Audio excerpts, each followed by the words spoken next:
Well, valuable updates po muna tayo ngayon, January 10, 2026. Kaya naman syempre bago ang lahat ay tapusin niyo ang video dahil sa mga pasabog at latest update natin. And don't forget to like, comment, and subscribe for more valuable updates. Maraming salamat sa suporta nyo. Confirm na nga, welcome to Kremlin Cool Smashers Jennifer Nierba.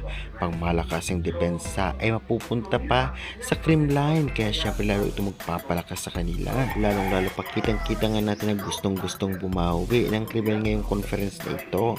Kaya good luck na lamang Kremlin at Jennifer Nieva sa bagong mong team. Welcome din dalawang coaches, Coach Koji at syempre Coach Kung Fu from SGA.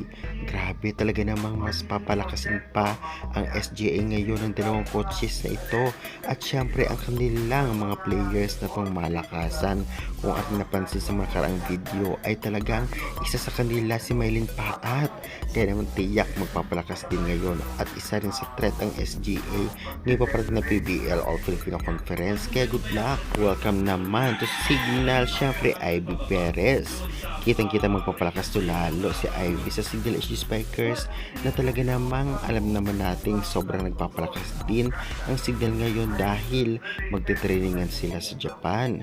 Kung ating nakikita sa picture ay Japan ang training ground nila, kaya naman tiyak talagang malakas to pagbalik.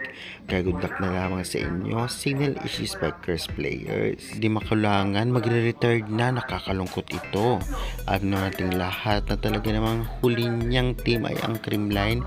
Sana naman ay talagang nakapag-uwi siya ng podium galing sa Kremlin o nakapag-champion siya habang ito ang team niya. Kaya naman syempre wala tayong magagawa kung talagang decision niya na mag-retire na dahil syempre alam naman nating focus na siya sa family niya.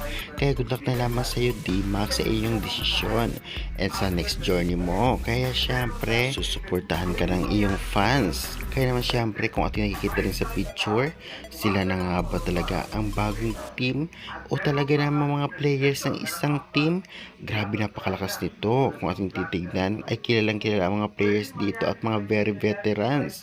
Kaya good luck na lamang. Kaya guys, sa tingin nyo anong team sila? Pa-comment to subscribe for more valuable updates.